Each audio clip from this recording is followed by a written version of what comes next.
Thank you so much. കർത്താവിന്റെ അതിപരിശുദ്ധമായ നാമം വാഴ്ത്തപ്പെടുമാറാകട്ടെ. ഇവിടെ മോർണിംഗ് ആണ്, പലർക്കും ഈവനിങ് ആണെന്ന് എനിക്കറിയാം. സമയഭേദം കൂടാതെ പ്രാണപ്രിയന്റെ പാദപീഠത്തിങ്കിലേക്ക് അടുത്ത് ചെല്ലുവാൻ അപ്പായുടെ വിളിയും തെരഞ്ഞെടുപ്പും ഏറ്റവും ശ്രേഷ്ഠമെന്നെണ്ണി ഈ മാധ്യമത്തിൽ എന്നെ വീക്ഷിക്കുന്ന ദൈവനിയോഗം ശിരസാ വഹിച്ചുകൊണ്ട് അപ്പയുടെ പിന്നാലെ അനുഗമിക്കുന്ന അനേകർക്ക് മാതൃകയായി അപ്പയുടെ സ്വഭാവത്തെ മുന്നിൽ കണ്ടുകൊണ്ട് അപ്പയെ വരച്ചു കാണിക്കുന്ന അഭിഷിക്തന്മാർക്കും അതിനെ അനുഗമിക്കുന്ന ദൈവമക്കൾക്കും യേശു ക്രിസ്തുവിന്റെ നിസ്തുല്യ നാമത്തിൽ എന്റെ സ്നേഹവന്ദനത്തെ അറിയിക്കുന്നു. നിങ്ങളുടെ മുമ്പിൽ സാക്ഷിയായി നിൽക്കുവാൻ എനിക്ക് വളരെ സന്തോഷമുണ്ട്. കാരണം എൻ്റെ അപ്പായെ ഉയർത്തുന്നതിൽ കവിഞ്ഞ് ജീവിതത്തിൽ ഒരു സന്തോഷമില്ല എന്ന് ചിന്തിക്കുന്ന ഒരു വ്യക്തിയാണ് ഞാൻ.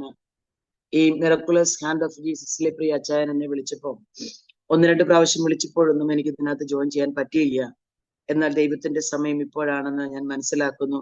അതിനായി ഞാൻ കർത്താവിനെ സ്തുതിക്കുന്നു. തിരുവചനത്തിൽ ഇങ്ങനെ ഒരു വാക്യമുണ്ട്: നിന്റെ അമ്മയുടെ ഉദരത്തിൽ ഉരുവാകുന്നതിന് മുമ്പേ എന്റെ കണ്ണ് നിന്നെ കണ്ടു. നിയമിക്കപ്പെട്ട നാളുകളിൽ ഒന്നുമില്ലാതിരുന്നപ്പോൾ ഇവയെല്ലാം എന്റെ പുസ്തകത്തിൽ എഴുതിയിരുന്നു. അങ്ങനെയെങ്കിൽ തന്റെ തിരുനെണ്ണത്താൽ വീണ്ടെടുക്കപ്പെട്ട ദൈവമക്കളുടെ ജീവിതത്തിൽ ഓരോ കാലഘട്ടത്തിലും ഓരോ സമയത്തിലും അവരെ ഓരോരുത്തരും എവിടെ, എങ്ങനെ, ആരോടൊപ്പം എങ്ങനെയായിരിക്കണമെന്നുള്ളത് അപ്പയുടെ പുസ്തകത്തിൽ എഴുതിയിട്ടുള്ളതാ. ജാതകം കുറിച്ച് ജനിച്ചതിന് ശേഷം എഴുതാൻ എല്ലാവർക്കും പറ്റും. പക്ഷെ അമ്മയുടെ ഉദരത്തിൽ ഉരുവാകുന്നതിന് മുമ്പേ എഴുതാൻ എൻ്റെ അപ്പയെ കൊണ്ട് മാത്രമേ പറ്റത്തുള്ളൂ. എൻ്റെ അപ്പയെ കൊണ്ട് മാത്രമേ പറ്റത്തുള്ളൂ. ആ എഴുത്ത് എന്നെ കൊണ്ട് എഴുതിയിരുന്നത് ഈ പ്രഭാതത്തിൽ നിങ്ങളോടൊപ്പം ആയിരിക്കുക എന്നുള്ളതായിരുന്നു എന്ന് ഞാൻ പൂർണ്ണമായിട്ട് വിശ്വസിക്കുന്നു. ഏതു സാക്ഷ്യത്തിന്റെയും ദൈവഗതപ്രകാരമുള്ള ഏത് മീറ്റിങ്ങിന്റെയും അടിസ്ഥാനം വചനമാണല്ലോ. 2 തിരുവചന ഭാഗം വായിച്ചിട്ട് ഞാൻ എൻ്റെ സാക്ഷ്യത്തിലേക്ക് കടക്കാൻ ക്രിസ്തുവിൽ ആഗ്രഹിക്കുക. ആ വചനമാണ് നമ്മെ നിലനിർത്തുന്നത്. ആ വചനമാണ് നമ്മളെ ബലപ്പെടുത്തുന്നത്. ആ വചനമാണ് നമ്മുടെ എല്ലാത്തിൻ്റെയും അടിസ്ഥാനം എന്നുള്ള ആ ഹൃദയംഗമായ വിശ്വാസം ആ വചന വായനയിലേക്ക് ഞാൻ നിങ്ങളുടെ ശ്രദ്ധയും കൂടെ ക്ഷണിക്കാൻ ആഗ്രഹിക്കുന്നു. റോമാലേഖനം 8-ാം അധ്യായം അതിന്റെ 28-ാം വാക്യം: എന്നാൽ ദൈവത്തെ സ്നേഹിക്കുന്നവർക്ക് നിർണയപ്രകാരം വിളിക്കപ്പെട്ടവർക്ക് തന്നെ സകലവും നന്മയ്ക്കായി കൂടി വ്യാപരിക്കുന്നു. ഒരു തിരുവചന ഭാഗം കൂടെ നിങ്ങളുടെ ശ്രദ്ധയിലേക്ക് കൊണ്ടുവരുവാൻ ക്രിസ്തുവിൽ ശരണപ്പെടുക. യിരെമ്യാ പ്രവചനം 29-ാം അധ്യായം അതിന്റെ 11-ാം വാക്യം ഇങ്ങനെയാ പറയുന്നത്: നിങ്ങൾ പ്രത്യാശിക്കുന്ന ശുഭഭാവി വരുവാൻ തക്കവണ്ണം ഞാൻ നിങ്ങളെക്കുറിച്ച് നിരൂപിക്കുന്ന നിരൂപണങ്ങൾ ഇന്നവ എന്ന് ഞാൻ അറിയുന്നു. അവ തിന്മയ്ക്കല്ല നന്മയ്ക്കത്രയുള്ള നിരൂപണങ്ങൾ എന്ന യഹോവയുടെ അരുളപ്പാട്. 2 ഭാഗത്തും കാണാൻ കഴിയുന്നത് ഒരു ഭക്തന്റെ ജീവിതത്തിലെ, ഒരു ഭക്തനെ സംബന്ധിച്ചിടത്തോളം അവന്റെ ജീവിതത്തിൽ എന്ത് സംഭവിച്ചാലും അത് മുഴുവനും നന്മയ്ക്കാക്കുന്ന ഒരു ദൈവം. ശത്രു തിന്മയ്ക്കായി വിതയ്ക്കുന്നതിനെ നന്മയിലേക്ക് കൺവേർട്ട് ചെയ്യുന്ന ഒരു ദൈവം ഉണ്ടെങ്കിൽ അത് ഞാൻ വിശ്വസിക്കുന്ന, ഞാൻ പ്രത്യാശിക്കുന്ന, ഞാൻ ഏറെ സ്നേഹിക്കുന്നു എൻ്റെ പ്രാണന ഉള്ളിൽ അല്ലിച്ചേർന്നിരിക്കുന്ന എൻ്റെ യേശുപ്പ മാത്രമേ ഉള്ളൂ. പ്രിയ ഷേർലി സിസ്റ്റർ പറഞ്ഞതുപോലെ ഏലപ്പാറ സ്വദേശിയാണ് ഞാൻ. തേയിലത്തോട്ടത്തിൽ തേയില നുള്ളിക്കൊണ്ടിരിക്കുന്ന അമ്മയും തികഞ്ഞ മദ്യപാനിയായ തേയിലത്തോട്ടത്തിൽ തന്നെ ഡ്രൈവറായ ഒരു പിതാവിൻ്റെയും 3 മക്കളിൽ മൂത്തവളായി ജനിക്കാൻ ദൈവം എനിക്ക് ഭാഗ്യം തന്നു. റോമൻ കാത്തലിക് ബാക്ക്ഗ്രൗണ്ടിൽ നിന്ന് മധുബ ഡെക്കറേഷനും പാട്ടുകുർബാനയുമായിട്ടൊക്കെ നടന്നൊരു സമയം. ആ സമയത്ത് ശ്വാസമെടുക്കാൻ വെള്ളം ഒഴുകിപ്പോകുന്ന കാനയുടെ സൈഡിലാണ് ഞങ്ങൾക്ക് എസ്റ്റേറ്റുകാർ പണി കഴിപ്പിച്ചു തന്ന ഒറ്റമുറി വീട്. ആ ഒറ്റമുറി വീടിന്റെ വാതിൽക്കലിരുന്ന് വെള്ളം ഒഴുകിപ്പോകുന്ന കാനയുടെ സൈഡിലിരുന്ന് ശ്വാസമെടുക്കാൻ തത്രപ്പാട് കഴിക്കുന്ന എൻ്റെ അമ്മ ആ ജംഗ്ഷനിൽ നിന്ന് ഒരു സുവിശേഷകൻ വിളിച്ചു പറയുന്നത് കേട്ടു: ഇന്ന് മരിച്ചാൽ നിന്റെ ആത്മാവ് എവിടെ പോകുമെന്ന്. പ്രിയമുള്ളവരെ, അമ്മയുടെ രോഗവും അപ്പന്റെ മദ്യപാനവും ഞങ്ങളെ തികഞ്ഞ ദാരിദ്ര്യത്തിലേക്ക് കൂപ്പുകുത്തിക്കുവാൻ ഇടയായി തീർന്നു. പിതാവിന് കിട്ടുന്ന നന്മ മുഴുവൻ മദ്യപിച്ച് തീർക്കും. മാതാവിന് കിട്ടുന്ന നന്മ മുഴുവൻ എസ്റ്റേറ്റിലെ ജോലിക്കായി, എസ്റ്റേറ്റിലെ ജോലി ചെയ്ത് കിട്ടുന്ന നന്മ മുഴുവൻ എസ്റ്റേറ്റിലെ ഹോസ്പിറ്റലിൽ ഇഞ്ചക്ഷൻ എടുക്കാനും ഹോസ്പിറ്റലൈസേഷനും മാത്രമായി ചെലവഴിച്ചുകൊണ്ടിരിക്കുന്ന ഒരു കാലഘട്ടം. പട്ടിണിയുടെ നെല്ലിപ്പലക കണ്ട് ഒരു നേരത്തെ ഭക്ഷണത്തിന് വേണ്ടി 7-ലധികം വീടുകൾ കയറിയിറങ്ങിയൊരു ബാല്യം.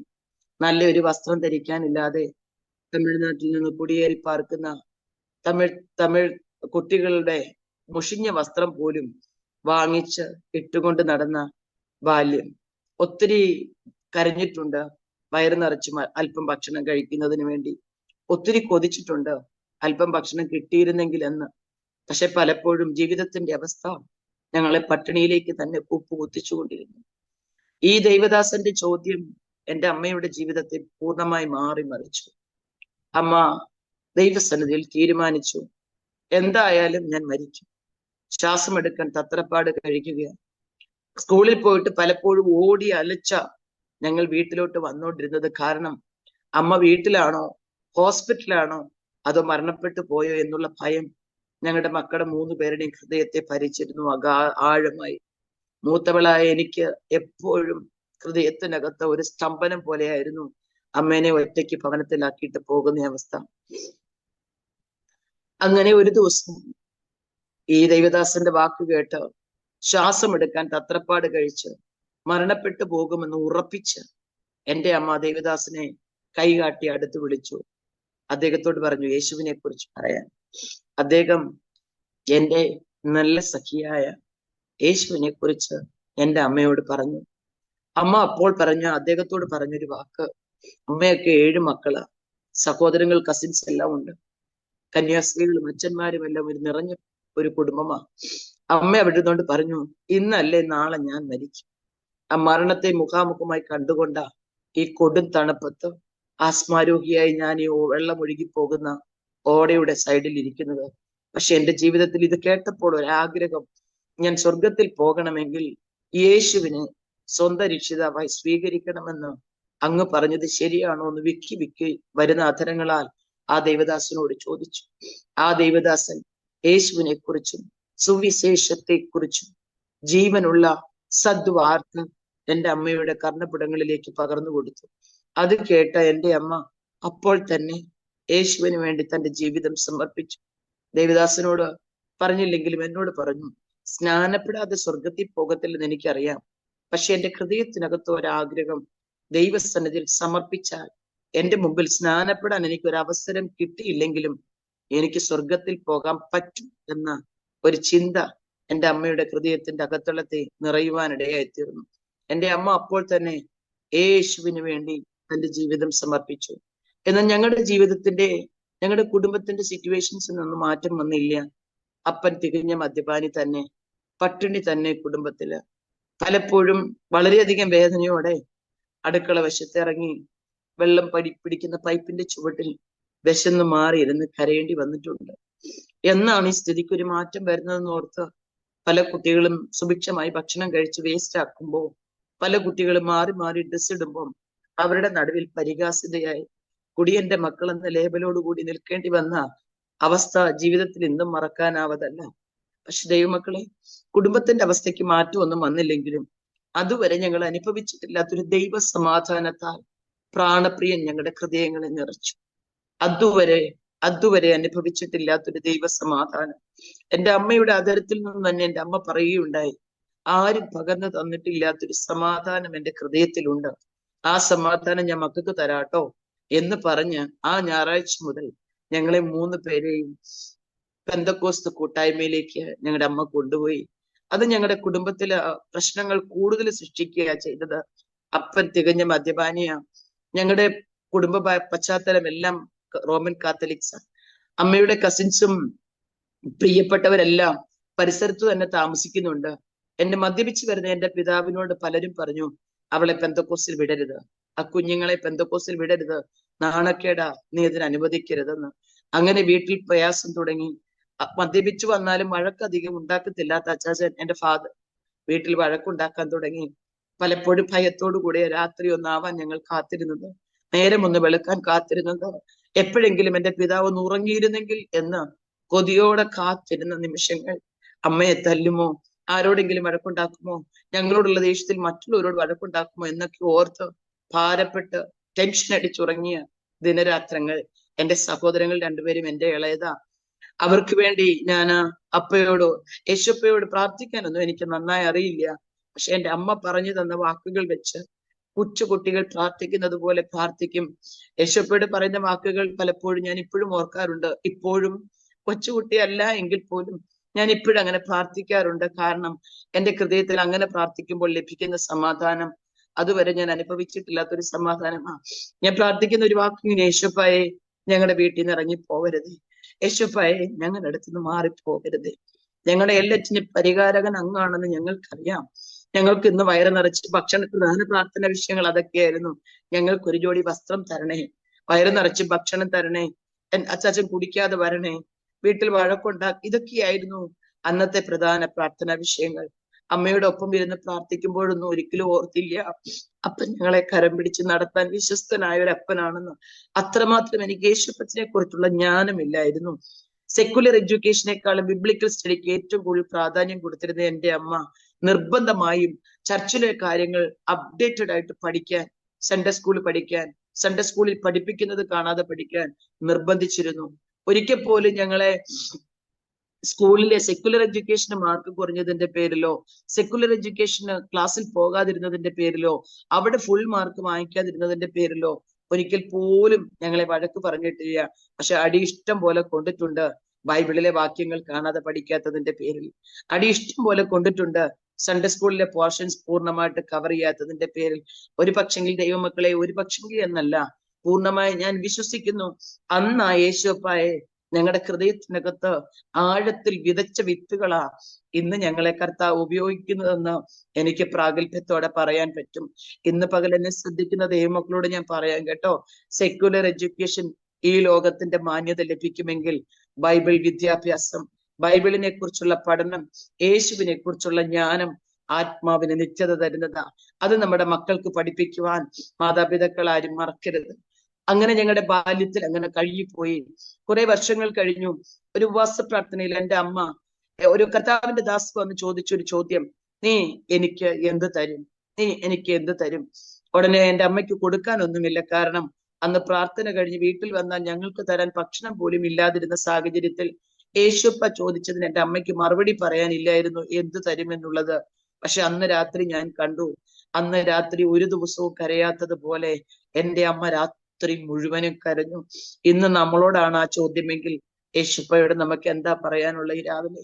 അപ്പ ചോദിക്കുകയാ, ഞാൻ നിനക്ക് നിത്യത തന്നു, ഞാൻ നിന്റെ ആത്മാവിന് രക്ഷ തന്നു, ഞാൻ നിന്നെ മറ്റുള്ളവരെക്കാൾ ശ്രേഷ്ഠനും മാന്യനുമായി എണ്ണി എന്റെ പെട്ടകം എടുത്ത് നിന്റെ തോളിൽ വെച്ച് തന്നു, എന്റെ നിയോഗത്തിനാ ഞാൻ നിന്നെ നിർത്തുന്നു. പക്ഷേ നീ എനിക്ക് എന്ത് തരും? ചോദിച്ചാൽ മറുപടി എനിക്കറിയില്ല നിങ്ങൾക്ക് എന്താ പറയാനുള്ളതെന്നും. പക്ഷെ ഹൃദയത്തിന്റെ ആഴത്തിൽ അപ്പയോടൊന്ന് സംസാരിക്കണം കേട്ടോ.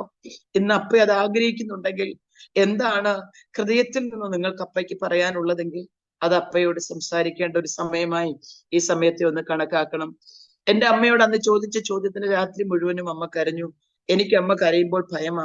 കാരണം രാത്രി മുഴുവൻ അമ്മ കരഞ്ഞിട്ടുണ്ടെങ്കിൽ ആസ്മ കൂടും. പിന്നെ ഉടനെ ഹോസ്പിറ്റലൈസേഷൻ, അടുത്ത പരിപാടി. പുറവും നെഞ്ചും തിരുമ്മിക്കൊടുത്തും ചൂടുവെള്ളം കൂടെ കൂടെ അനത്തി കൊടുത്തും അമ്മയുടെ ഒപ്പം ഉണർന്നിരിക്കുന്ന ഒരു സ്വഭാവമായിരുന്നു എനിക്ക്. കാരണം ആ മദ്യപാനിയാ പിതാവ്, ആശ്രയിക്കാൻ വേറെ ആരുമില്ല. പെന്തക്കോസ്റ്റിൽ ഇറങ്ങിയതിന്റെ പേരിൽ കുടുംബക്കാരെല്ലാവരും ഒറ്റപ്പെടുത്തി. അപ്പൻ ഭയങ്കര മദ്യപാനി, അമ്മയ്ക്ക് എന്തെങ്കിലും സംഭവിച്ചാൽ ഞങ്ങൾ 3 മക്കൾ അനാഥരാകുമല്ലോ എന്നുള്ള ഭയം ഹൃദയത്തിനകത്ത് ആഴത്തെ ഭരിക്കുവാനിടയായി തീർന്നു. ചെറുപ്പം മുതൽ അന്ന് ഒന്നും അമ്മ പറഞ്ഞ് ഞാൻ കേട്ടില്ല. കരയുന്ന അമ്മ ഇടയ്ക്കിടയ്ക്ക് കരയാതെ കരയാതെ എന്ന് പറഞ്ഞ് ഇങ്ങനെ പറയാനല്ലാതെ എനിക്കൊന്നിനും കഴിഞ്ഞില്ല. നേരം വെളുത്ത് വീണ്ടും 3 ദിവസം ഉപവാസ പ്രാർത്ഥനയുടെ സെക്കൻഡ് ഡേ ചർച്ചിലേക്ക് കടന്നുപോയപ്പോൾ ഇന്നലെ അമ്മയുടെ തോളിൽ തട്ടി നീ എനിക്ക് എന്ത് തരുമെന്ന് പരിശുദ്ധാത്മ നിറവിൽ ചോദിച്ച അതേ അമ്മാമ്മ പിറ്റേ ദിവസവും അമ്മയോട് പറഞ്ഞു, വന്നിട്ട് തോളിൽ തട്ടിയിട്ട് പറഞ്ഞു, നീ തന്നതിനെ ഞാൻ സ്വീകരിച്ചിരിക്കുന്നു എന്ന് ദൈവത്തിന്റെ ആത്മാവ് നിന്നോട് പറയുന്നു എന്ന് പറഞ്ഞു. എന്താണ് കൊടുത്തതെന്നുള്ള തിരിച്ചറിവ് ഞങ്ങൾക്ക് വന്നില്ല. അത് പ്രാർത്ഥന കഴിയാൻ നോക്കിയിരുന്നു അമ്മയോട് ചോദിക്കാൻ. അമ്മ ക്ഷമാപണം നടത്തിക്കൊണ്ട് ഞങ്ങളോട് പറഞ്ഞു, മനെ, നിങ്ങളുടെ ആഗ്രഹം എത്രയും പെട്ടെന്ന് ഒരു ചെറിയ വിദ്യാഭ്യാസ സെക്കുലർ എഡ്യൂക്കേഷൻ, വേഗത്തിൽ ബേസിക് എഡ്യൂക്കേഷൻ പൂർത്തിയാക്കി ഒരു ജോലിക്ക് കയറി പെട്ടെന്ന് വയറ് നിറച്ചും ഭക്ഷണം കഴിക്കണമെന്നുള്ളതാണെന്ന് എനിക്കറിയാം. പക്ഷെ ഞാൻ കൊടുത്തത് യേശുവിന്, നിങ്ങളെ 3 പേരെയാന്ന് പറഞ്ഞു. എന്നിട്ട് പൊട്ടിക്കരഞ്ഞോണ്ട് പറഞ്ഞു, എനിക്ക് കൊടുക്കാൻ ഒന്നും ഉണ്ടായിരുന്നില്ല. അത്രമാത്രം സ്നേഹവും അത്രമാത്രം സൗഖ്യവും ആരോഗ്യവും ഒരു പുതിയ ജീവനും എന്റെ ജീവിതത്തിലേക്ക് തന്ന നാഥന് അതിന് പകരം കൊടുക്കാൻ എനിക്ക് ഒന്നും ഉണ്ടായിരുന്നില്ല. അതുകൊണ്ട് ദൈവത്തിന്റെ പെട്ടകം ചുമക്കുവാൻ ഞാൻ എൻ്റെ മക്കളെ 3 പേരെയും സമർപ്പിച്ചു എന്ന് പറഞ്ഞപ്പോൾ ആ സമയത്ത് കേട്ടപ്പോൾ അല്പം വേദന തോന്നിയെങ്കിലും ഇന്ന് ഞാൻ അത്യധികമായി സന്തോഷിക്കുന്നു. അങ്ങനെ ഒരു മനസ്സ് എൻ്റെ അമ്മയ്ക്ക് ദൈവം കൊടുത്തല്ലോ. അതിനായി ഞാൻ കർത്താവിനെ സ്തുതിക്കുന്നു. ദൈവമക്കളെ, അങ്ങനെ രാത്രി ഒറ്റ പ്രാർത്ഥന മുടക്കാൻ ഞങ്ങളുടെ അമ്മ സമ്മതിക്കില്ല. ഒറ്റ പ്രാർത്ഥന മുടക്കാൻ സമ്മതിക്കത്തില്ല. അത് അന്നും അങ്ങനെയാ, ഇന്നും അങ്ങനെയാ. 3 പ്രാവശ്യം മരിച്ചുപോയി എന്ന് പറഞ്ഞ് ഡെഡ് ബോഡിക്ക് വേണ്ടി കാത്തിരുന്ന തോട്ടം തൊഴിലാളികളുടെ നടുവിൽ ഇന്ന് 68 വയസ്സോടെ എൻ്റെ അമ്മ എൻ്റെ കൂടെ ജീവിച്ചിരിപ്പുണ്ട്. എപ്പോഴാ ഡെഡ് ബോഡി കൊണ്ടുവരുന്നത് എന്ന് ഓർത്ത് തോട്ടം തൊഴിലാളികൾ വെയിറ്റ് ചെയ്തൊരു സാഹചര്യം നിങ്ങളുടെ ജീവിതത്തിൽ ഉണ്ടായിരുന്നു. എല്ലാവരും പറഞ്ഞു നിന്റെ അമ്മ മരിച്ചു പോയെന്ന്. ഞാനും എൻ്റെ സഹോദരനും അപ്പുറത്തും ഇപ്പുറത്തും ഇരുന്ന് എൻ്റെ അനിയത്തിയെ നടുക്കിരുത്തിക്കൊണ്ട് പൊട്ടിക്കരഞ്ഞിട്ടുണ്ട്. ഞാൻ ആ ഓടയുടെ സൈഡിൽ വെള്ളം ഒഴുകി പോകുന്ന കാനയുടെ സൈഡിൽ ഇരുന്നു കൊണ്ട് കരഞ്ഞിട്ടുണ്ട്. കർത്താപ്പച്ച, ഞങ്ങൾ ഇനി എങ്ങനെ ജീവിക്കും? ഞങ്ങൾക്ക് ഇനി ആരും ഇല്ലാതായി പോയല്ലോ എന്നോർത്ത് പൊട്ടിക്കരഞ്ഞിട്ടുണ്ട്. പക്ഷെ അടുത്ത ന്യൂസ് വരും, മരിച്ചില്ല, സീരിയസ് ആയിരുന്നു, ഇപ്പോൾ അല്പം ഭേദമുണ്ടെന്ന്. ഇന്ന് 68 വയസ്സോടുകൂടി സമ്പൂർണ്ണ സൗഖ്യത്തോടെ പൂർണ്ണ ആരോഗ്യത്തോടെ എൻ്റെ അമ്മ ഞങ്ങളുടെ കൂടെയുണ്ട്. കർത്താവിന് ഞാൻ നന്ദിയോടെ സ്തോത്രം ചെയ്യുന്നു. ഇപ്പൊ ഞാൻ ഓർക്കുകയായിരുന്നു, അമ്മ കൂടെ ഇല്ലായിരുന്നു എങ്കിൽ ഞാൻ എന്ത് ചെയ്തേനെന്ന്. എനിക്ക് ദൈവം വേറൊരു അമ്മേനെ തന്നിട്ടുണ്ട് കേട്ടോ. ആ അമ്മ ഇന്ന് ഇവിടെ ജോയിൻ ചെയ്തിട്ടുണ്ട്. മേഴ്സി മണി എന്നാണ് അമ്മയുടെ പേര്. ബാംഗ്ലൂരാണ്. എനിക്ക് വേണ്ടി കരയുന്ന, എനിക്ക് വേണ്ടി പ്രാർത്ഥിക്കുന്ന ആ സ്നേഹത്തിന്റെ ആഴം എങ്ങനെയാണെന്ന് എനിക്ക് വിവരിക്കാൻ പറ്റത്തില്ല.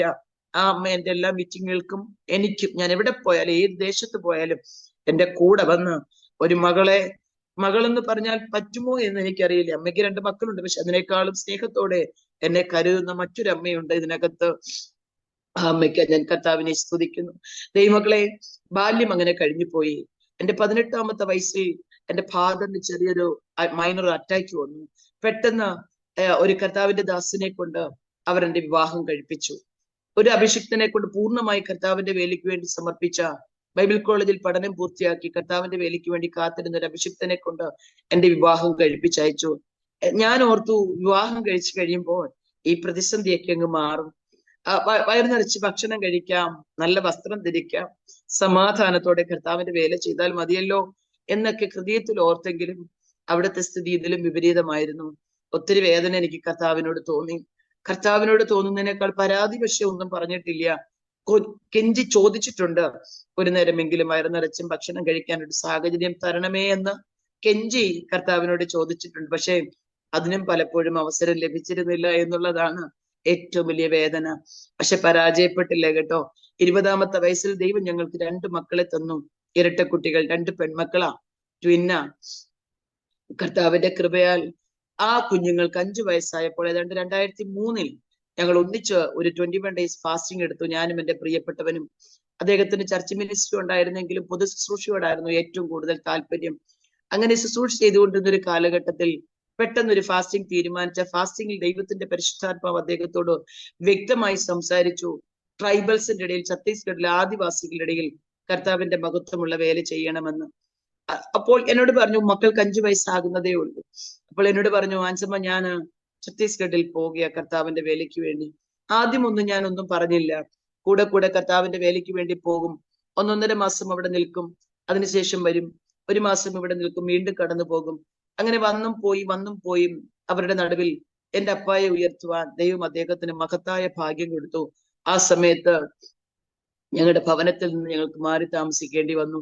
അങ്ങനെ ഞാൻ പഠിച്ചിരുന്ന നഴ്സിംഗ് ജോലി വളരെ ഹ്രസ്വമായ കാലഘട്ടത്തിൽ ചെയ്യാൻ ഹൃദയത്തിൽ തീരുമാനിച്ച് ആ ജോലിക്ക് വേണ്ടി ഞാൻ പ്രവേശിക്കുവാനിടയായി തീർന്നു. മക്കൾ 2 പേരുണ്ട്, വാടക കൊടുക്കണം. ഭവനത്തിനകത്ത് ഇനിയും തുടരുന്നത് അനിവാര്യമല്ലാത്തൊരു സാഹചര്യം വന്നു.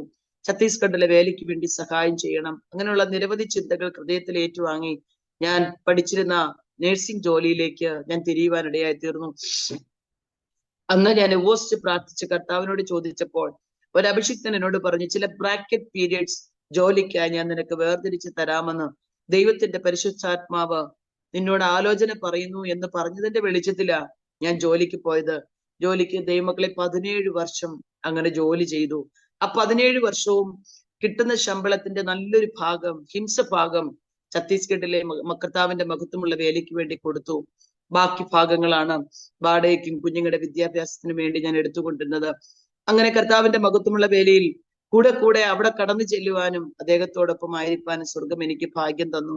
വേഗത്തിൽ ഞാൻ പറയട്ടെ, 2014 ഇതേ വാക്ക് ഒരു ബ്രാക്കറ്റ് പീരീഡ് ജോലിക്കായി വേർതിരിച്ച് തരാമെന്ന് പറഞ്ഞ ഒരു അഭിഷിക്തനിലൂടെ സംസാരിച്ച വാക്ക് കേട്ട് ഞാൻ ജോലിക്ക് ഇറങ്ങി. എന്നാൽ ഒരു 21 ഡേയ്സ് ഫാസ്റ്റിംഗ് വീണ്ടും കൂടെ കൂടെ ഉപവാസം എടുക്കുന്ന ഒരു സ്വഭാവത്തിന് ഉടമയാണ്. അങ്ങനെ ഒരു 21 ദിവസം ഉപവാസം 2014 ഞാൻ ചെയ്തപ്പോൾ ദൈവത്തിന്റെ പരിശുദ്ധാത്മാവ് എന്റെ പ്രാർത്ഥനാ മുറിയിൽ ഇറങ്ങി എന്നോട് പറഞ്ഞു, നിനക്ക് തന്ന ബ്രാക്കറ്റ് പീരീഡ് കഴിഞ്ഞു. ഏതാണ്ട് 17 വർഷം മുമ്പ് ഞാൻ കേട്ട അതേ വാക്കുകൊണ്ട് തന്നെ ദൈവം എന്നോട് സംസാരിച്ചപ്പോൾ മറ്റൊന്നും ചിന്തിച്ചില്ല. 24 hours റെസിഗ്നേഷൻ കൊടുത്ത് ഞാൻ ഹോസ്പിറ്റലിൽ നിന്ന് ഇറങ്ങി. ഞാൻ ലാസ്റ്റ് ഹോസ്പിറ്റലിൽ നിന്ന് ഇറങ്ങിയത് കൊച്ചിയിലുള്ള ലേക്ചോർ ഹോസ്പിറ്റലില് നെഫ്രോളജി ഡിപ്പാർട്ട്മെന്റിന്റെ സീനിയർ സ്റ്റാഫ് നഴ്സായിട്ട് ജോലി ചെയ്യുന്ന സമയത്താണ്.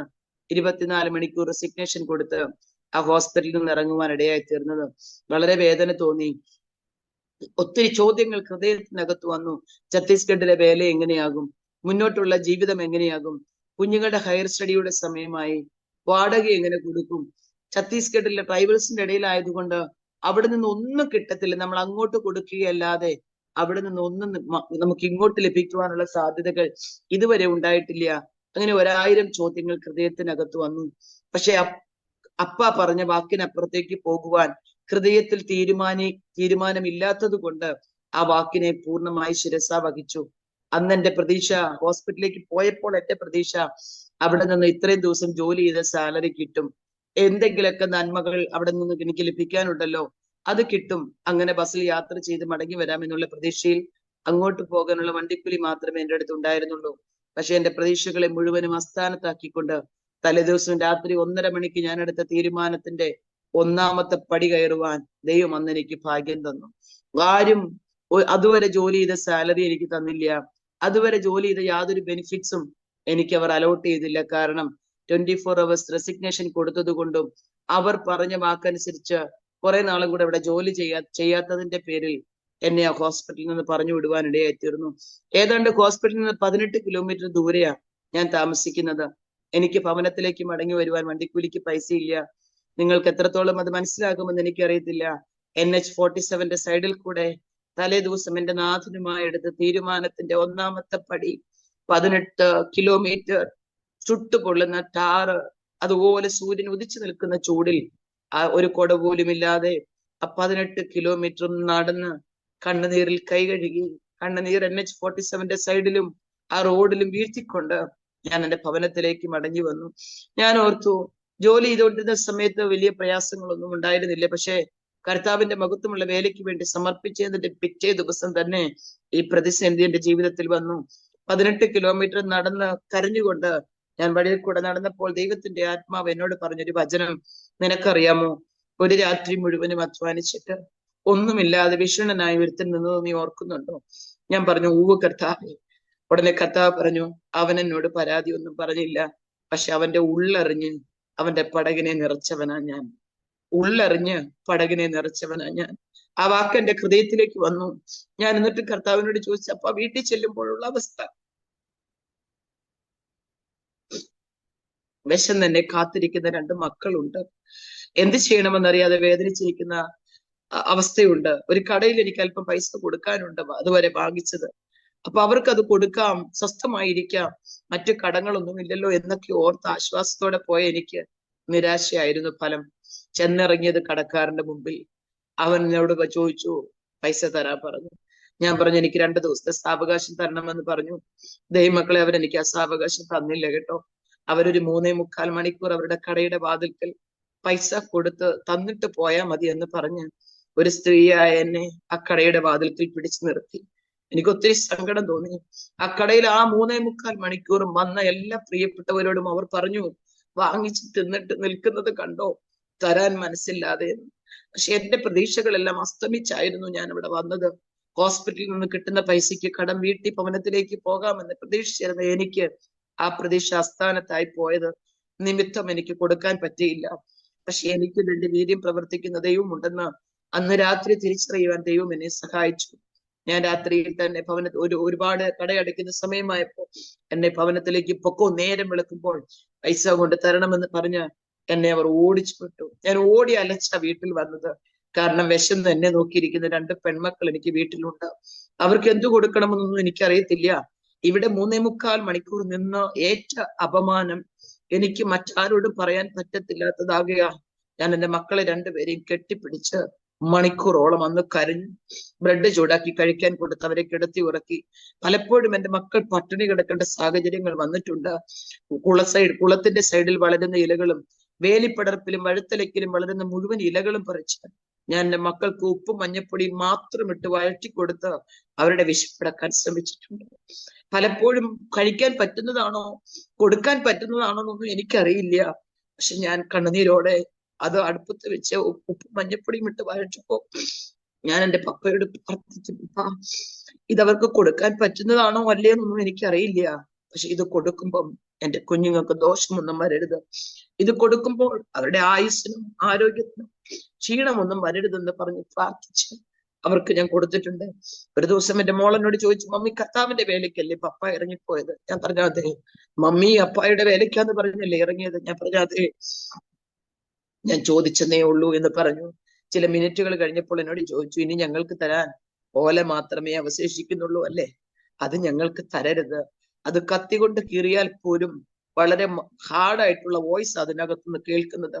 അപ്പോൾ പിന്നെ ചവയ്ക്കാൻ പോലും പറ്റത്തില്ലല്ലോ എന്ന് പറഞ്ഞ ആ മോടെ വാക്ക് ചിലപ്പോഴൊക്കെ ഇന്നും എന്റെ ഹൃദയത്തിൽ വേദനയായിട്ട് വരാറുണ്ട്. പക്ഷെ ഞാൻ എന്റെ അപ്പായെ സ്തുതിക്കുകയാണ്. എന്റെ അപ്പായെ സ്തുതിക്കുകയാണ്. ഒരായുസ് മുഴുവൻ അധ്വാനിച്ചിട്ട് ഒന്നും ഇല്ലാതെ വിഷണ്ണനായി നിന്നവന്റെ പടക് പ്രാണപ്രിയന് വേണ്ടി വിട്ടുകൊടുത്തപ്പോൾ അവന്റെ പടക് നിറയ്ക്കുക മാത്രമല്ല, സഹപടകുകൾക്കും കൂടെ സഹായമാകത്തക്ക വിധത്തിൽ അവനെ മാനിച്ച ഒരപ്പയുണ്ടെന്ന് അപ്പ എന്റെ ജീവിതത്തിൽ പഠിപ്പിക്കുവാനിടയായി തീർന്നു. പ്രിയമുള്ളവരെ, 2014 അങ്ങനെ ജോലി ഉപേക്ഷിച്ച് അപ്പയുടെ നാമത്തിന് വേണ്ടി ഇറങ്ങി തിരിച്ചു.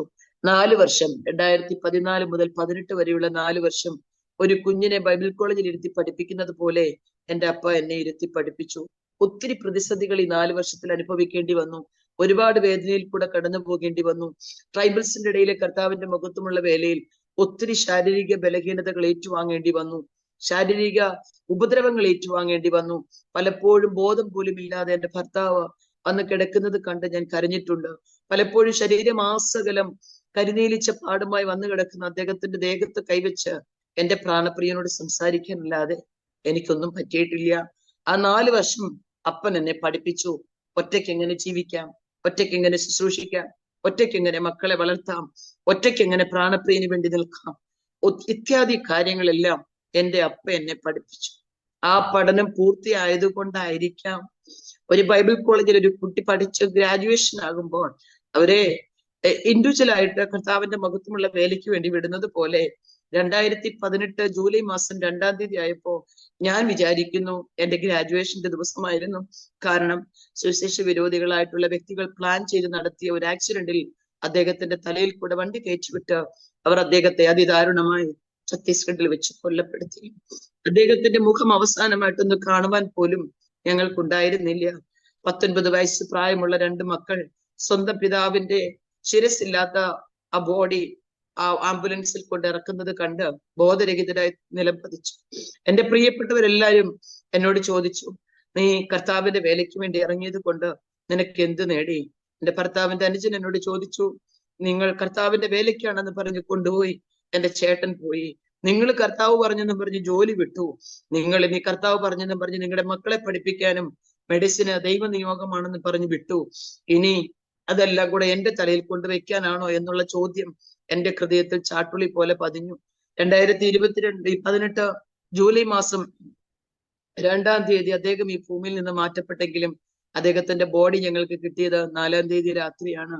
4-ാം തീയതി രാത്രിയായപ്പോൾ ബോഡി കിട്ടി. 5-ാം തീയതി ആ ബോഡി നാട്ടിൽ കൊണ്ടുവന്ന് അനുഗ്രഹിക്കപ്പെട്ട രീതിയിൽ ഒരു അടക്ക ശുശ്രൂഷ നടത്തുവാൻ ദൈവം ഞങ്ങൾക്ക് ഭാഗ്യം തന്നു. അതിനുശേഷം അദ്ദേഹത്തിന്റെ മുഖം ഒന്ന് കാണാനോ ആ പെട്ടിക്കകത്ത് കിടക്കുന്നത് എന്റെ ഭർത്താവാണോ എന്നൊന്ന് ഐഡന്റിഫൈ ചെയ്യാനോ, എന്റെ മക്കളുടെ പിതാവാണ് അതിനകത്ത് കിടക്കുന്നത് അല്ലെങ്കിൽ പപ്പായെ അവസാനമായിട്ടൊന്ന് കാണാൻ പറ്റുമോ എന്നോ എന്റെ മക്കളും അവർക്കും അവസരം കിട്ടിയില്ല. എനിക്കും പ്രാണപ്രിയൻ അവസരം തന്നില്ല. എനിക്കതിനകത്ത് പരാതിയില്ല. കാരണം തേജസ്വേറിയ ശരീരത്തോടുകൂടി ഈ മൺമയമായ ഉലകം വിട്ട് വിൺമയമായ ഒരു ഉലകത്തിൽ ഞാൻ ചെല്ലുമ്പോൾ എനിക്ക് അദ്ദേഹത്തെ അവിടെ ശോഭയോടുകൂടി കാണാമെന്നുള്ളൊരു പ്രതീക്ഷ എന്റെ അകത്തളത്തെ ഭരിക്കുന്നുണ്ട്. പക്ഷേ അപ്പ് നെക്സ്റ്റ് എന്നൊരു ചോദ്യം എല്ലാവരുടെയും ഹൃദയത്തിൽ നിന്ന് എന്നോടുള്ള ബന്ധത്തിൽ ഉയരുവാനിടയായി തീർന്നു.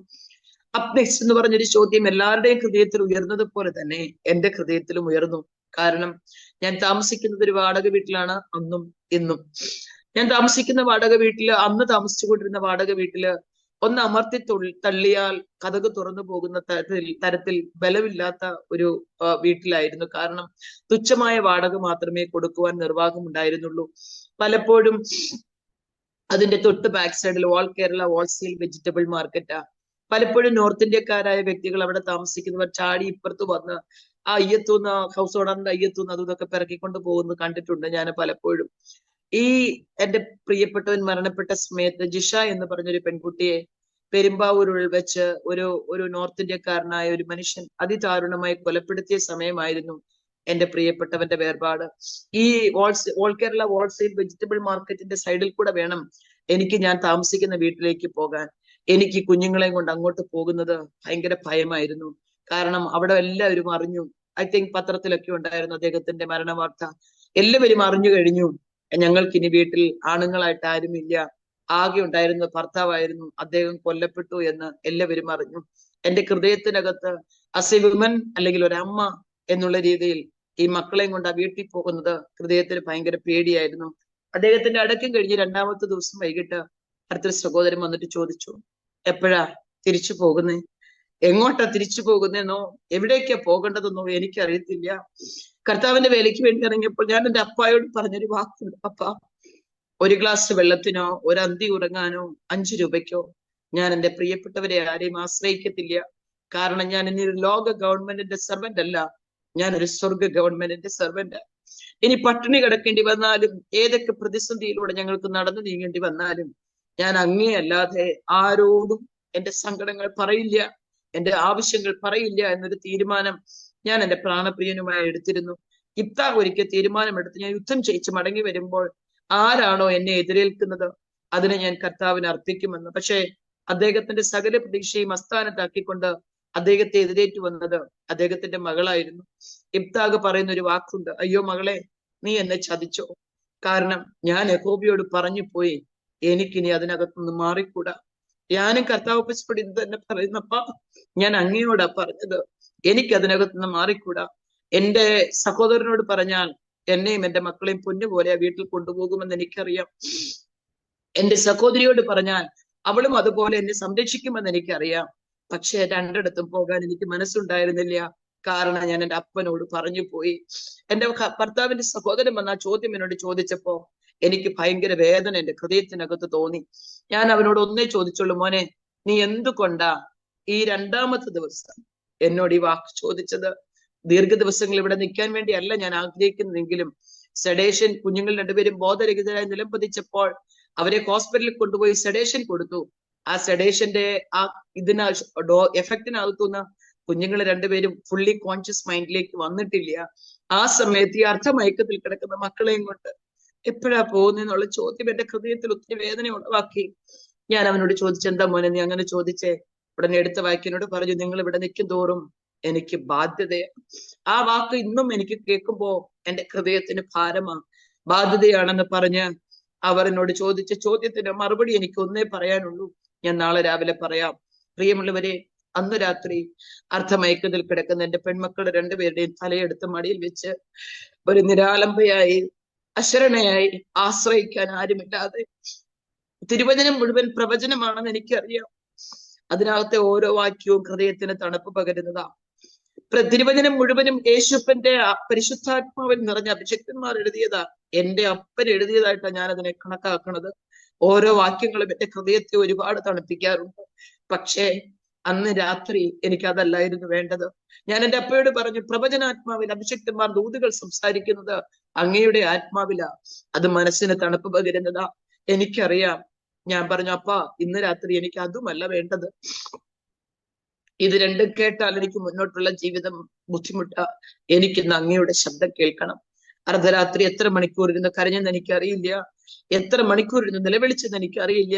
എങ്ങോട്ട് പോകണമെന്നറിയാതെ, മക്കളുമായി എങ്ങനെ ജീവിക്കണമെന്നറിയാതെ, അവർക്ക് എന്ത് കഴിക്കാൻ കൊടുക്കുമെന്നറിയാതെ, അവരെ എങ്ങനെ പഠിപ്പിക്കുമെന്നറിയാതെ, വളരെ വേദനയോടെ ഒരു കൊച്ചുകുട്ടി, അനാഥത്വം പേറി ഒരു തുരുത്തിലകപ്പെട്ട ഒരു കൊച്ചുകുട്ടിയെ പോലെ തന്റെ പിതാവിനെ നോക്കി നിലവിളിക്കുന്ന മകളെന്ന പോലെ ഞാൻ അന്ന് രാത്രി അലറിക്കരഞ്ഞു. എത്ര മണിക്കൂറുകൾ കരഞ്ഞെന്ന് എനിക്കറിയില്ല. ഞാൻ പറഞ്ഞപ്പാ, എനിക്ക് തിരുവചനത്തിലെ വേദഭാഗമല്ല ഇന്ന് രാത്രി വേണ്ടത്. ഒരു അഭിഷിക്തൻ ആത്മാവിൽ നിറഞ്ഞ് സംസാരിക്കുന്ന പ്രവചന ശബ്ദമല്ല ഇന്ന് രാത്രി എനിക്ക് വേണ്ടത്. എനിക്ക് ഇന്ന് രാത്രി വേണ്ടത് അങ്ങയുടെ ശബ്ദമായി എനിക്ക് മുന്നോട്ട് ജീവിക്കാൻ. എന്റെ അപ്പയോട് ഞാൻ എത്ര മണിക്കൂർ കരഞ്ഞെന്ന് എനിക്കറിയില്ല. ദൈവമക്കളെ, നമ്മുടെ ആഗ്രഹത്തെ ആഗ്രഹിക്കുന്ന ആത്മാവിനെ തൃപ്തിപ്പെടുത്തുന്ന ദൈവം നിയോഗമുള്ളവന്റെ മേൽ അഭിഷേകമുള്ളവന്റെ മേൽ അതികഠിനമായ വേദനകൾ വരും. എന്നാൽ അതിൽ എല്ലാറ്റിൽ നിന്ന് വിടുവിക്കാൻ കരുത്തുള്ള കർത്താവിന്റെ ശബ്ദം എന്റെ ചെവിയിൽ അന്ന് രാത്രി ഞാൻ കേട്ടു. എന്റെ അപ്പൻ എന്നോട് പറഞ്ഞു, ഞാൻ നിന്റെ പരിചയം അതിമഹത്തായ പ്രതിഫലവും ഇന്ന് രാത്രി ഞാൻ നിന്റെ വലങ്കരത്തിൽ പിടിക്കുകയാ. ഈ പകൽ എനിക്ക് തന്നിരിക്കുന്ന സമയം തീരാൻ ഏതാണ്ട് 3 മിനിറ്റ് കൂടെ ഉള്ളതെന്ന് എനിക്കറിയാം. എന്റെ സാക്ഷ്യം പറഞ്ഞു തീരത്തില്ല എന്ന് എനിക്ക് നന്നായിട്ട് അറിയാം. എങ്കിലും ഞാൻ വേഗത്തിൽ പറഞ്ഞ് അവസാനിപ്പിക്കാം. ദൈവമക്കളെ, ആ രാത്രിയിൽ എന്റെ നാഥൻ എന്റെ കരത്തിൽ പിടിച്ചതാ ഇന്ന് എന്നെ നിങ്ങളുടെ മുമ്പിൽ നിർത്തിയിരിക്കുന്നത്. ഇന്ന് ഞാൻ താമസിക്കുന്ന വാടകയ്ക്കാ. പക്ഷെ എനിക്ക് സങ്കടമില്ല, ലെവലേശം പേടിയില്ല, ലെവലേശം ഭാരമില്ല. കാരണം കൈപ്പണിയില്ലാത്തൊരു നിത്യഭവനം എനിക്ക് വേണ്ടി എന്റെ പ്രാണപ്രിയൻ ഒരുക്കുന്നുണ്ട്. ഒരു ദിവസം പോലും ഈ നാട്ടിൽ ഒരു ഭവനത്തിന് വേണ്ടിയോ, ഇവിടെ ഈ ഭൂമിയിൽ ഒരു ഭവനത്തിന് വേണ്ടിയോ പ്രാർത്ഥിപ്പാൻ എന്റെ അപ്പൻ എന്നെ അനുവദിച്ചില്ല. സകലരും കൈവിട്ടു. ഒരു വളരെ വേദനയോടെ ആഗ്രഹത്തോടെ കാത്തിരുന്നിട്ടുണ്ട്. ആരെങ്കിലും എന്നെ ഒന്ന് വിളിച്ചിരുന്നെങ്കിൽ, ആരെങ്കിലും എന്റെ വീട്ടിലൊന്ന് വന്നിരുന്നെങ്കിൽ.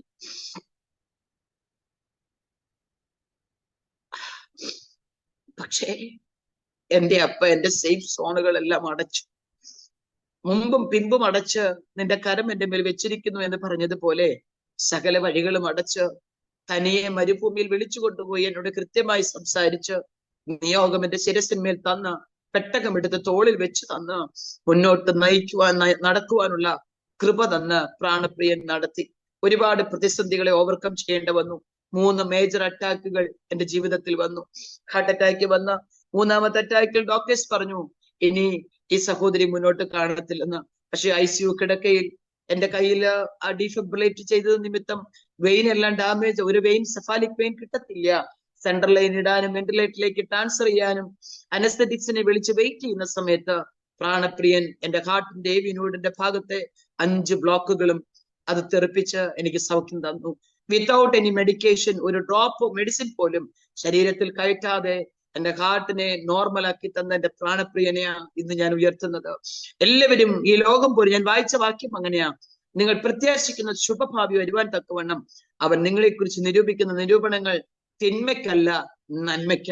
നിങ്ങൾക്കറിയണമോ, എന്റെ പ്രിയപ്പെട്ടവൻ ഈ ഭൂമിയിൽ നിന്ന് വേർപെടുന്നതിന് 2 ദിവസം മുമ്പ് ഞാൻ അതിശക്തമായി 2.25 മണിക്കൂർ പ്രസംഗിച്ച ഒരു വചനമാണ് റോമർ 8:28. അതുകൊണ്ട് തന്നെ എനിക്ക് എന്റെ അപ്പയോട് പറയാനൊന്നും ഉണ്ടായിരുന്നില്ല. ഒറ്റ പ്രാർത്ഥനയേ ഉള്ളൂ അന്നും ഇന്നും. അപ്പാ, ജീവിതത്തിൽ ഒറ്റപ്പെട്ടു പോയി എന്നുള്ളത് സത്യമാ. 43ാമത്തെ വയസ്സിൽ ലോകം വിട്ട് പ്രാണപ്രിയനോട് ചേരുവാൻ എന്റെ പ്രിയപ്പെട്ടവൻ പോയി എന്നുള്ളത് സത്യമാ. അതോടൊപ്പം സകല വഴികളും എന്റെ മുമ്പിൽ അടഞ്ഞു എന്നുള്ളത് സത്യമാ. ജോലി വിട്ട് അപ്പനെ സേവിക്കാൻ ഇറങ്ങിത്തിരിച്ചതിന്റെ പേരിൽ ആദ്യത്തെ 6 വർഷം ഞാൻ അനുഭവിച്ച പ്രതികൂലങ്ങൾ ചെറുതല്ല, സത്യമാ. പക്ഷെ കരത്തിൽ പിടിക്കാമെന്ന് പറഞ്ഞവൻ ഈ സെക്കൻഡിലും എന്റെ കരം വിട്ടു പോയിട്ടില്ല. എന്റെ ശബ്ദം കേൾക്കുന്ന പ്രിയമുള്ളവരോട് ഞാൻ പറയാം, നമ്മിൽ വെളിപ്പെടുവാനുള്ള തേജസ് വിചാരിച്ചാൽ ഈ കാലത്തിലെ കഷ്ടങ്ങൾ സാരമില്ല കേട്ടോ. ബാധ്യത എന്തൊക്കെയാണെന്ന് ഞാൻ എന്റെ പ്രിയപ്പെട്ടവരോട് ചോദിച്ചപ്പോൾ പറഞ്ഞു, നിന്റെ മക്കളെ വിദ്യാഭ്യാസം എനിക്കൊരു ബാധ്യതയാ, നിങ്ങളുടെ വാടക എനിക്കൊരു ബാധ്യതയാ, നിങ്ങളുടെ ഉപജീവനം എനിക്കൊരു ബാധ്യതയാ. നിങ്ങൾക്കറിയണമോ പ്രിയമുള്ളവരെ, എന്റെ അപ്പൻ ഉയരത്തിൽ നിന്ന് കൈനീട്ടി എന്റെ മക്കളുടെ വിദ്യാഭ്യാസം പൂർത്തിയാക്കി. ആരുടെ മുമ്പിൽ കരം നീട്ടാൻ അനുവദിക്കാതെ 2 പേരെ ഒന്നിച്ച് MBBS ഗ്രാജുവേറ്റ് ചെയ്യാൻ സ്വർഗം അവർക്ക് ഭാഗ്യം കൊടുത്തു. റീസെന്റ് അവർ ഗ്രാജുവേറ്റ് ചെയ്ത് പുറത്തു വന്നു. ഇന്ന് വരെ വാടകയ്ക്ക് ഒരു മനുഷ്യന്റെ മുമ്പിൽ കൈനീട്ടാൻ ദൈവം എന്നെ അനുവദിച്ചില്ല. പ്രതിസന്ധികൾ വരാഞ്ഞിട്ടല്ല, പ്രശ്നങ്ങൾ വരാഞ്ഞിട്ടല്ല, പട്ടിണി വരാഞ്ഞിട്ടല്ല, വേദനകളും രോഗങ്ങളും ദുഃഖങ്ങളും ഭാരങ്ങളും വരാഞ്ഞിട്ടല്ല.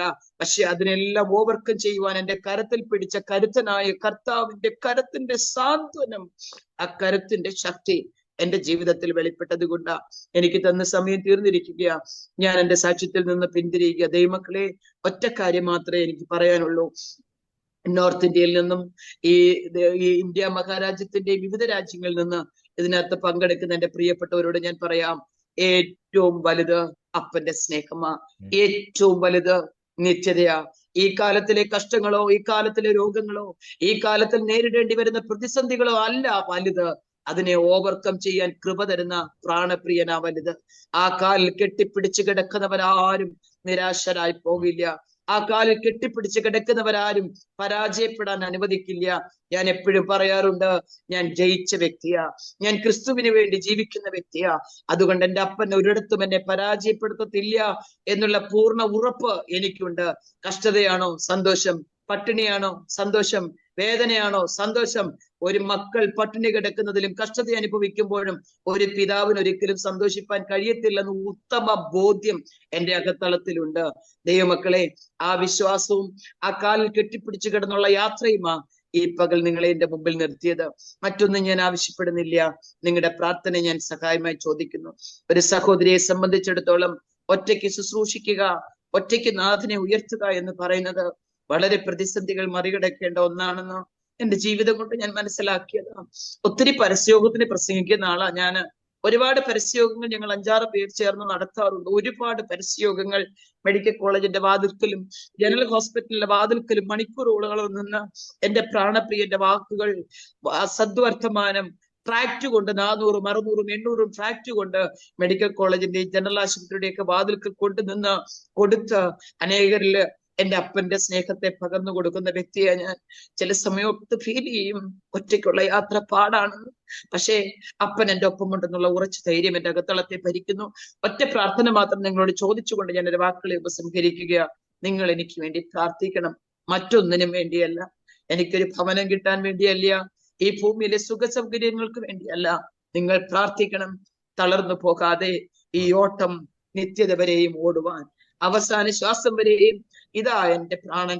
ഈ പ്രാണനെ ഹൃദയത്തോട് ചേർത്ത് പിടിച്ച് ഏത് സാഹചര്യത്തിന്റെ നടുവിലും വിശ്വസ്തയോടെ എന്റെ പ്രാണപ്രിയന് വേണ്ടി നിലകൊള്ളുവാൻ, എന്റെ പ്രാണപ്രിയന് വേണ്ടി ജീവിക്കുവാൻ, അവസാന ശ്വാസം വരെ എന്റെ അപ്പനെ ഉയർത്തുവാനുള്ള ഭാഗ്യം ഈ ഭൂമിയിൽ എനിക്ക് ലഭിക്കേണ്ടതിന് അതിന്റെ പിന്നിൽ ഒരു ശത്രുവിന്റെ തന്ത്രങ്ങളോ ഒരു പ്രതിസന്ധികളോ എന്നെ പരാജയപ്പെടുത്തി ഒരു തോറ്റ പടയാളിയെ പോലെയല്ല, ഈ പോർക്കളത്തിൽ ഒരു വിജയിച്ച പടയാളിയെ പോലെ, മുന്നിൽ നിന്ന് യുദ്ധം ചെയ്ത ധീര പടയാളിയെ പോലെ എന്റെ അപ്പയുടെ രാജ്യത്തിൽ പ്രവേശിക്കുന്നതിന് വിശേഷ കൃപയും വിശേഷ കരുതലും എന്റെ പ്രാണപ്രിയൻ എനിക്ക് എന്നിൽ പകർന്നു തരേണ്ടതിന് നിങ്ങളുടെ പ്രാർത്ഥനയെ സഹായമായി ചോദിച്ചുകൊണ്ടും സാക്ഷ്യം പറയുവാൻ എന്നെ ക്ഷണിച്ച എന്റെ പ്രിയപ്പെട്ടവരോടുള്ള നന്ദി അറിയിച്ചുകൊണ്ടും ഞാൻ എന്റെ വാക്കുകളെ ഉപസംഹരിക്കുന്നു. Maranatha. God bless you all. Thanks.